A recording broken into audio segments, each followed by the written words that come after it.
السلام علیکم ورحمۃ اللہ وبرکاتہ۔ مولانا عمر پالنپوری صاحب کا بہت پیارا بیان، اللہ کو بہت یاد کیا کرو، اسی میں ہماری بھلائی ہے۔ ہمارے چینل کو لائک سبسکرائب کیجیے، جزاک اللہ، ماشاء اللہ۔ لیکن اس روزی کی تلاش کرنے میں اللہ تعالیٰ نے ایک شرط اور لگا دی، وہ کیا؟ وَاذْكُرُوا اللَّهَ ذِكْرًا كَثِيرًا لَعَلَّكُمْ تُفْلِحُونَ۔ دیکھنا، اللہ کو بہت یاد کرنا، کامیابی تو ملے گی تمہیں، لیکن کامیابی کب ملے گی؟ جب اللہ کو بہت یاد کرو گے۔ اور اللہ کو بہت یاد کرنے کا کیا مطلب ہے؟ یعنی کاروبار میں اللہ کے حکموں کا خیال رکھنا۔ ایسا نہ ہو کہ آدمی یہاں سے نماز پوری کر کے کاروبار میں گیا اور وہاں حرام طریقے سے کاروبار چلانا شروع کیا، تو اب اس کاروبار کے اندر یہ آدمی کامیاب نہیں ہوگا۔ آپ کہو گے مولوی صاحب، اللہ کے حکموں کو توڑ کر بھی ہم تو کاروبار میں کامیاب ہوئے، اس سے کہ بتیرا اس کے اندر مال ملنے لگا۔ یہ بڑا مغالطہ لگتا ہے آدمی کو۔ باوجود نافرمانیوں کے اگر اللہ ساز و سامان دے تو آدمی یوں سمجھتا ہے کہ اللہ نے بڑی برکت دے دی۔ ایسا نہیں ہوتا بھائی۔ باوجود نافرمانیوں کے اگر ساز و سامان ملے تو وہ برکت نہیں ہے۔ یاد رکھنا، ساز و سامان کا زیادہ ملنا برکت نہیں، اور نافرمانی کے ساتھ کبھی برکت ہو نہیں سکتی، ورنہ تو قارون کے مال میں آپ برکت ہی برکت کہو گے، قارون کے مال میں آپ برکت ہی برکت کہو گے۔ نہیں، نافرمانی کے ساتھ کبھی برکت نہیں ہوتی، برکت تو فرما برداری کے ساتھ ہوتی ہے۔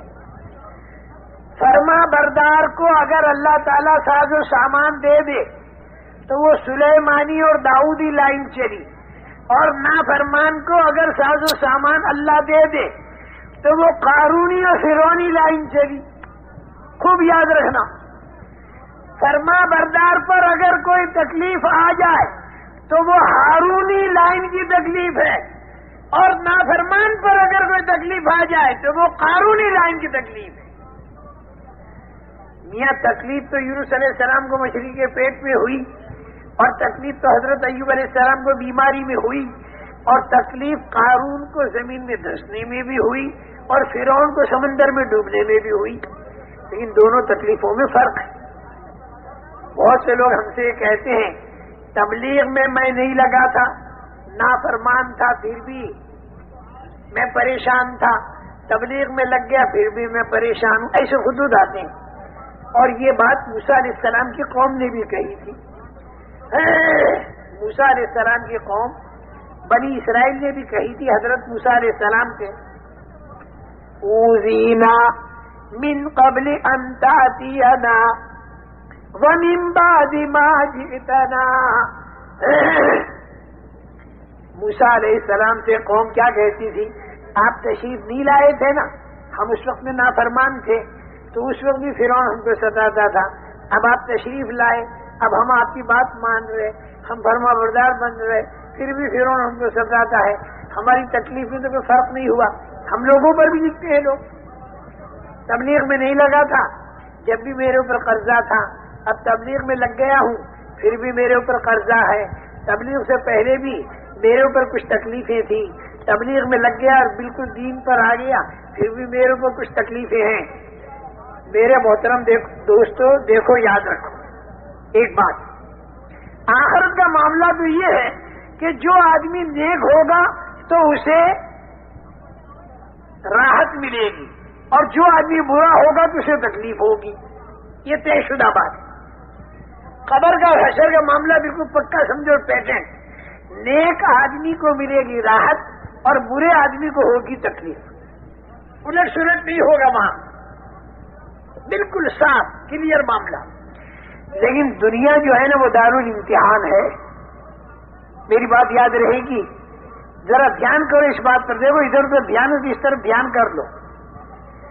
آخرت جو ہے وہ دارالجزا ہے، بدلہ ملنے کا گھر ہے۔ وہاں تو یہ ہوگا کہ بھلے آدمی کو نعمتیں ملیں گی اور برے آدمی پر تکلیف آئے گی، اس کا الٹا نہیں ہوگا۔ ایسا نہیں ہوگا کہ ایک آدمی بھلا ہے اور اس کو تکلیف ہو گئی وہاں جا کر، ہرگز نہیں ہوگا، اور ایک آدمی برا ہے اسے نعمت مل گئی وہاں جا کر، ہرگز نہیں ہوگا۔ اللہ کے نزدیک جو بھلا ہے تو اس کو وہاں پر نعمتیں، اور اللہ نے جس کو برا قرار دیا تو اس کو وہاں پر تکلیف ہے۔ لیکن دنیا کے اندر اس کا الٹا بھی ہوگا۔ کیوں؟ کہ دنیا امتحان کی جگہ ہے، اور یہاں اللہ تعالیٰ نے امتحان کی 2 صورتیں رکھی۔ قبر میں تو 3 صورتیں ہیں، من ربک وما دینک ومن نبیک۔ حشر میں 5 صورتیں، عمر کہاں لگائی، جوانی کہاں لگائی، مال کہاں سے کمایا، مال کہاں خرچ کیا، اور جانتا تو اس پر عمل کتنا کیا۔ یہ 5 باتیں قیامت میں۔ دنیا کے اندر امتحان 2 باتوں کا، کبھی تکلیفیں ڈال کر خدا امتحان لے گا، اور کبھی راحتیں ڈال کر خدا امتحان لے گا۔ تکلیفوں میں صبر کیا، پاس ہو گیا، اور تکلیفوں میں مایوس ہو گیا اور ناشکری کی، فیل ہو گیا۔ راحتوں کے اندر اگر شکر کیا تو نعمت کو اللہ تعالیٰ بڑھا دے گا اور پاس ہو گیا، اور نعمتوں کے اندر اگر فخر کیا تو یہ آدمی فیل ہو گیا۔ دیکھو اللہ تعالیٰ کے ہاں ظلم تو بالکل نہیں، لیکن ڈھیل بہت ہے۔ جہنم کی تکلیفیں، قبر کی تکلیفیں، دنیا کی تکلیفیں جتنی بھی انسان پر آتی ہیں، یہ اللہ کا ظلم نہیں بلکہ انسان کا کرتوت ہے۔ تو اللہ تعالیٰ کے ہاں ظلم تو ذرہ برابر نہیں، لیکن ڈھیل بہت ہے کہ جب آدمی گناہ کرتا ہے تو اللہ ڈھیل دے دیتا ہے۔ لیکن ڈھیل دینے کا مطلب نہیں کہ پھر وہ پکڑ نہیں کرے گا۔ پکڑ کی اللہ تعالیٰ تاریخ مقرر کر دیتا ہے اور آدمی کو ڈھیل دیتا رہتا ہے۔ نوح علیہ السلام کی قوم کو 950 سال تک ڈھیل دی، فرعون کو ڈھیل دی، قارون کو ڈھیل دی۔ اس ڈھیل کے زمانے میں اگر آدمی کر لے وے توبہ اور پھر آ گئی وہ پکڑ کی تاریخ تو اللہ تعالیٰ اس کی پکڑ نہیں کرے گی۔ اور اگر ڈھیل کے زمانے میں آدمی کی بڑھ گئی غفلت اور بڑھتا رہا یہاں تک کہ آ گئی پکڑ کی تاریخ، جب وہ پکڑ کی تاریخ آ گئی تو فیضا جا اجلہم لا یستاخرون ساعۃ ولا یستقدمون، پھر اللہ پکڑ کو چھوڑتے۔ تو میرے بھائیو بزرگوں، جس طرح ہم نے مولانا عمر پالن پوری صاحب کی یہ پیاری کارگزاری سنی کہ ہر حال میں اللہ کو یاد کرنا چاہیے، اسی میں ہماری بھلائی ہے، اور نماز پڑھنا چاہیے، لوگوں کے ساتھ اچھا سلوک کرنا چاہیے، اچھا برتاؤ کرنا چاہیے، اسی میں ہماری آخرت کی بھلائی ہے۔ تبلیغ کا کام کرنا چاہیے۔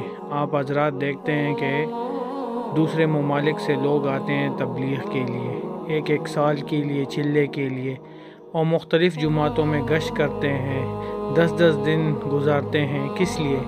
اللہ کے لیے، آخرت بنانے کے لیے۔ اسی میں ہماری بھلائی ہے۔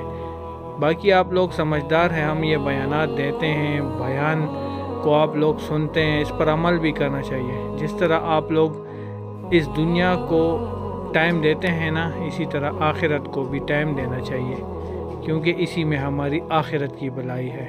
اور 5 وقت کی نماز ضرور پڑھنا چاہیے۔ جزاک اللہ، ماشاء اللہ۔